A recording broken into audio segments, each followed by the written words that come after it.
doy la bienvenida a esta mesa. La mesa va a abordar una temática de gran actualidad y relevancia para la prevención y también por sus aristas sociales y psicosociales que esperamos poder también después de las presentaciones discutir, que es el chemsex. Yo me presento, soy el doctor Pablo Radusky, pertenezco a la Unidad de Investigación Social de Fundación Huésped, de la Dirección de Investigaciones de Fundación Huésped, y voy a estar moderando, tengo el honor de moderar esta mesa sobre este tema tan central y actual.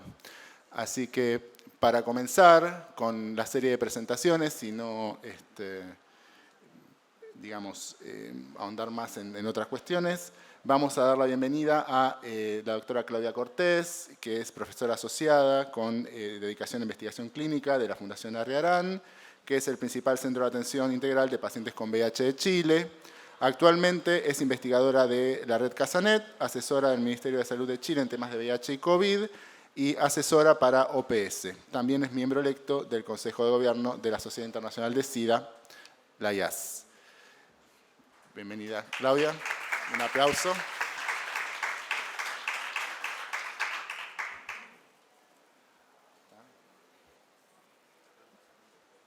¿Se ve, no? No sé, ¿se ve? Hola, muy buenas tardes. Muchas gracias por la invitación. Siempre es un gusto estar aquí en Buenos Aires después de 3 años, ver caras. Y yo les voy a hablar de las otras drogas en oposición a las drogas antirretrovirales, que es lo que me había tocado discutir en la mañana. Y voy a contarles una historia que es absolutamente cierta y créanme que de verdad es cierta. Es un paciente real, es un hombre que tiene sexo con hombre, 29 años, laboralmente activo, muy exitoso en su trabajo, que yo recibí cuando estaba recién diagnosticado en octubre del 2015. Partió su terapia rápidamente, al mes. Un muy buen paciente, muy ordenado, se tomaba sus remedios, ni un problema, carga viral indetectable muy rápido, CD4 alto, todo muy bien, hasta que en enero del 2019 empieza con síntomas de una hepatitis clásica, una hepatitis A, que tuvimos un brote en Chile. A los meses se recuperó, 2 meses más tarde yo lo di de alta, no hubo ningún problema. Y en mayo, 5 meses más tarde, me escribe un correo que se siente de nuevo un poco mal, que le duele el abdomen, que está un poco nauseoso, que se siente parecido a cómo se sentía cuando tenía la hepatitis, pero de la hepatitis ya se había mejorado. Entonces le mando una orden por correo de exámenes para que me vaya a ver con el resultado de los exámenes. Y los exámenes muestran un hemograma normal, las pruebas hepáticas, la función del hígado un poquitito alterada, pero poca cosa, muy distinto a lo que él había tenido con su hepatitis, que por lo demás se había recuperado por completo. Y le empiezo a interrogar mientras estábamos en la consulta. Las preguntas clásicas cuando uno ve una pequeña alteración del hígado es ¿cuánto alcohol consumes? ¿Cuánto trago tomas? La verdad es que no mucho, me contó que 1 o 2 latas de cerveza a la semana, que en general no le gustaba mucho tomar, no fumaba tabaco. Le pregunté por marihuana y muy ocasional me puso cara como de qué asco, no me gusta la marihuana, 2 o 3 pitos al año con suerte. Y hasta ahí llegué, porque hasta ahí llegaba el año 2019 mi interrogatorio sobre consumo de sustancias. Y en eso me dice, doctora, sí, es que uso G. ¿G? Sí, y a veces también combino con Super K, con XTS. Ah, ok, así que usas G, Super K, XTS. Y yo traté de poner mi mejor cara de póker posible. No tenía la remota idea de qué me estaba hablando. Por suerte, yo mi computador, él no lo ve porque ve en la parte de atrás, buscando de qué me hablaba. Y así entré en este mundo del chemsex. Y sigo siendo un poco en Chile, y yo espero que aquí sea distinto. Aquí por lo menos hay una mesa de discusión. En Chile yo soy la loca que habla del chemsex, porque nadie más habla del chemsex.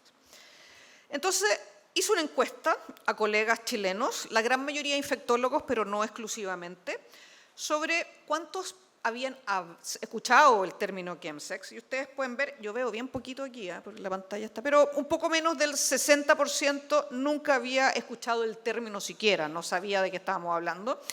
Y menos del 30% alguna vez lo habían escuchado y sabían mejor, pero en general el 60% ni siquiera había escuchado la palabra.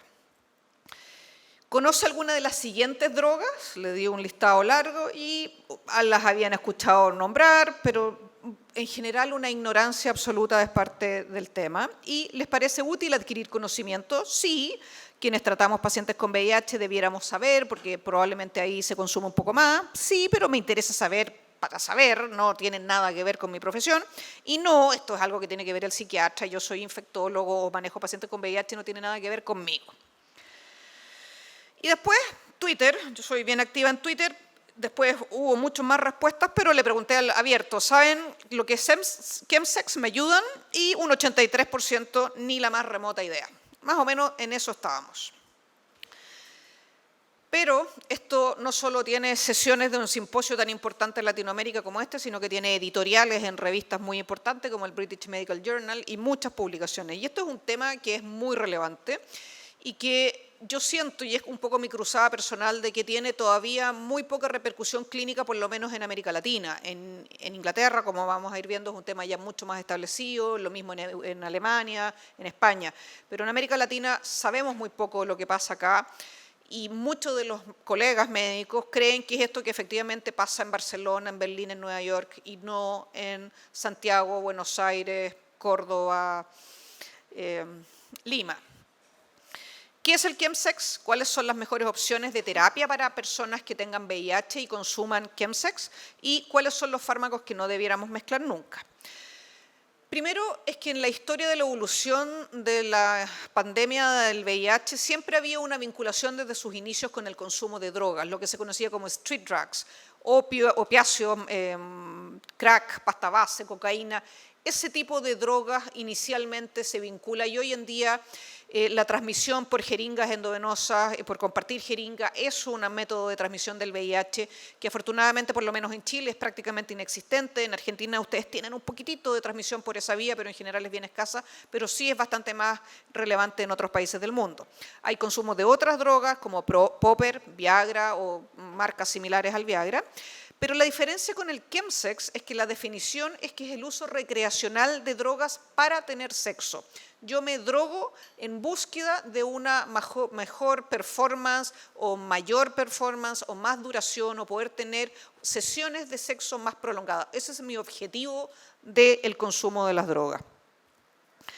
Entonces, ¿qué es lo que busca la gente que consuma chemsex? Aumento de la libido del deseo sexual, una mayor intensidad del placer, potencia la autoconfianza, a veces son sesiones con múltiples contactos sexuales, con múltiples parejas, con muchas horas de duración, por lo tanto, para que el cuerpo aguante, digamos, necesitamos un refuerzo farmacológico, disminuye el miedo al rechazo, aumenta la empatía, tiene un efecto bien importante en el retardo del orgasmo, lo cual permite sesiones de sexo de mayor duración. En un mundo, cuando ya uno entró al mundo del chemsex, es bien difícil negociar el sexo limpio, el sexo sin aditivos, sin droga. Y en general, para mi sorpresa, en la medida que me fui metiendo el tema, es bastante fácil el acceso a estas drogas. Y hay ya no solo publicaciones aisladas, sino que hay análisis sistemáticos y revisiones profundas de la literatura sobre qué significa esto y cuáles son las implicancias que tiene. Y los efectos están a nivel físico, están a nivel mental, emocionales y sociales. Y son los que yo les comenté en cómo las personas que utilizan chemsex, cuáles son los objetivos que buscan detrás del consumo de chemsex y cómo esto se va interrelacionando con estas 4 aristas: física, mental, social y emocional. Informaciones hay. Entiendo que hace un rato atrás tuvieron una presentación de resultados de LAMIS, que es una de las encuestas la más importante, tiene números muy significativos, 65.000 hombres de 18 países, fuerte participación de Argentina, Chile, y un 16% de quienes contestaban en promedio tenían o viven con VIH. Y aquí vemos el uso de drogas para aumentar la actividad sexual con una pareja o para sexo grupal, alguna vez en la vida para que el sexo sea más prolongado, en la barra azul, o en la barra verde para tener sexo con más de una persona o con más de otro hombre alguna vez. Y ustedes pueden ver que los números son bastante relevantes, porque estamos hablando de drogas que no son triviales, no es marihuana. Por eso mi paciente decía, no, marihuana que fome, decimos en Chile, que aburrido. Y uso de drogas para aumentar la actividad sexual por país, marqué Argentina, que está abajito en la tabla, pero Chile es el país que más reporta consumo de chemsex a nivel de la región. Y ustedes pueden ver que cerca de un 24% alguna vez ha usado drogas para tener sesiones de sexo más duradero en Chile y poco más del 14% en Argentina. Y drogas para tener contacto con más de una persona simultáneamente, un 11% en Chile y 6% en Argentina. Siguen siendo números bastante importantes. Y uso de drogas legales o ilegales. Aquí ya podemos meter las drogas farmacológicas, los remedios, medicamentos como Viagra, Cialis o cualquiera de estas familias, poppers, cannabis, que en algunos países es lícito y en otros países es ilícito, y tabaco. Ustedes pueden ver los números ahí, esto es el LAMIS todo agrupado, y al lado derecho pueden ver las distintas drogas con distintos tipos de drogas. Y ven que el consumo es bien relevante. Entonces estamos hablando de la generación New MTV. Aquí hay gente no tan joven, pero hay gente bien joven, que cuando partió MTV fue una gran revolución, pero este nuevo MTV es metanfetamina, trubada y Viagra. ¿Sabes? Para allá vamos, digamos. Entonces yo les voy a hablar muy brevemente de qué drogas estamos hablando, de qué fármacos estamos hablando. El principal, el más consumido, el más asequible y el que no solo se usa para chemsex, pero este fue quizás el que abrió la puerta, es el MDMA o famoso éxtasis, que es el nombre más popular, pero también se conoce como Molly, EMI, Pastis, XTS, droga del amor, tiene como 25 nombres de la calle más, digamos. Genera una sensación de aumento de energía, de placer, de calidez emocional. Los pacientes que lo han consumido y que me cuentan, me dicen que se ponen como tiernos, esa es un poco como cariñosos, como esa sensación. Distorsiona la percepción sensorial y del tiempo, los sonidos y los colores aparecen más intensos. Tiene una vida media medianamente larga, 4 a 8 horas, por lo tanto, para una noche habitualmente me basta una dosis. Se metaboliza por el citocromo P450 y esto es relevante porque el citocromo P450 es la forma que tiene nuestro hígado de ir deshaciéndose y eliminando muchos medicamentos, entre ellos la terapia antirretroviral, que uno evidentemente se queda con una parte pero elimina lo tóxico. Y este fármaco, la metanfetamina, ocupa el mismo mecanismo, por lo tanto hace que la eliminación y el reciclaje de las drogas antirretrovirales sea más malo y hayan niveles tóxicos de estas drogas. Ese es el gran problema de las drogas, que compiten en los mecanismos de metabolismo y se elimina por el riñón.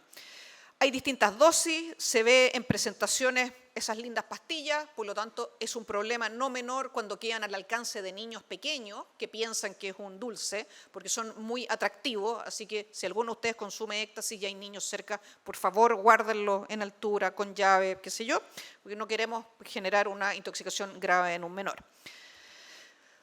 La segunda es la metanfetamina propiamente tal, o crystal meth, cristal, hielo, ice, tina, muy famosa después de Breaking Bad, también de alto consumo.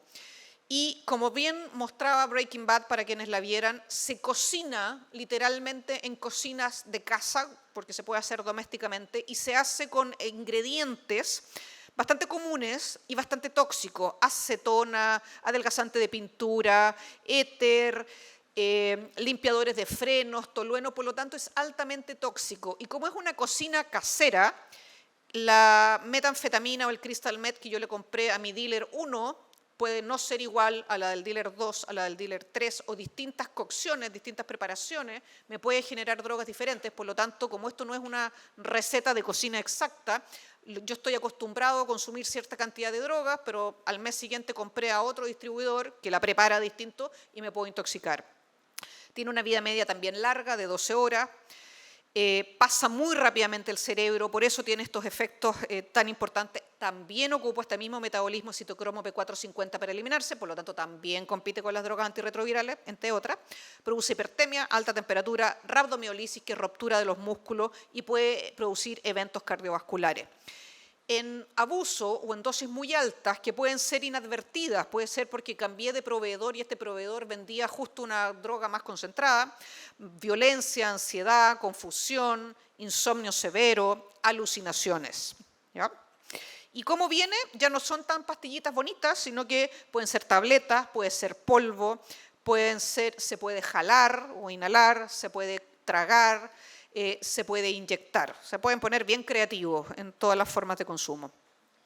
Luego viene la ketamina, o Super K, o vitamina K, o Kit Kat, muchas. Este es un anestésico que se usa bastante todavía, se usa en veterinaria y lamentablemente es desde ahí de donde se obtiene la mayoría de las veces en forma ilegal. Se usa en pediatría, se usa como analgésico, también en algunos pacientes adultos. Es un líquido o un polvo para jalar. De hecho, la solución médica es líquido y mucha gente la pone en el microondas para evaporar el agua y queda un polvo, y es ese polvo el que se utiliza en que se puede jalar o se puede mezclar con tabaco, marihuana y fumar.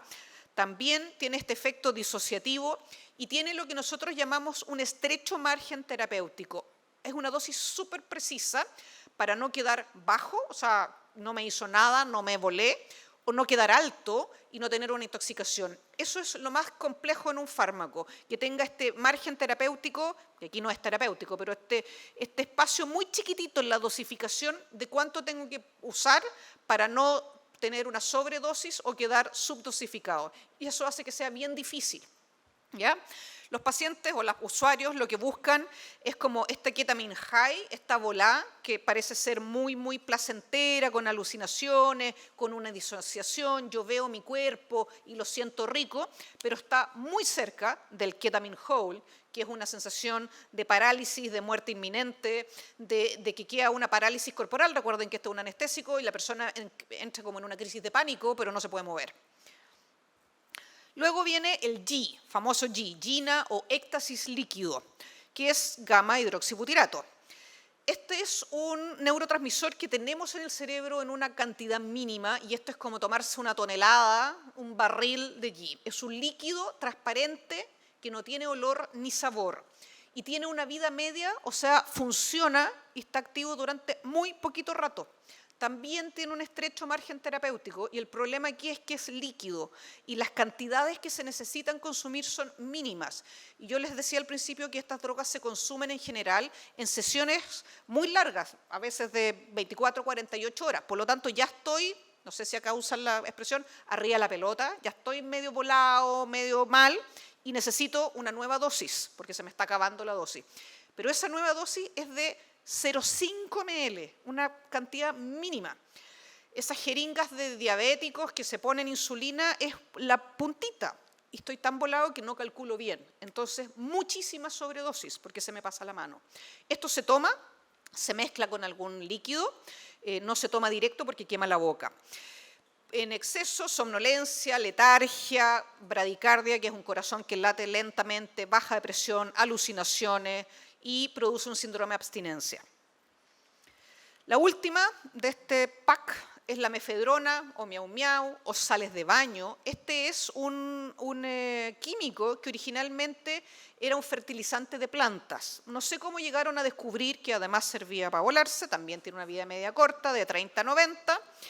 Este, al contrario, produce taquicardia, o sea, se me acelera el corazón, me sube la presión, se me abren las pupilas, me puede producir falla renal. Entonces, ustedes ven que son varios fármacos y la definición de chemsex es que yo uso una mezcla de ellos. Uno para subirme, otro para bajarme, otro para prolongar el placer, otro para despertarme, con efectos terapéuticos cortitos, la gran mayoría de ellos que requieren varios refill durante el tiempo que los use, lo que me produce mucho riesgo de intoxicación.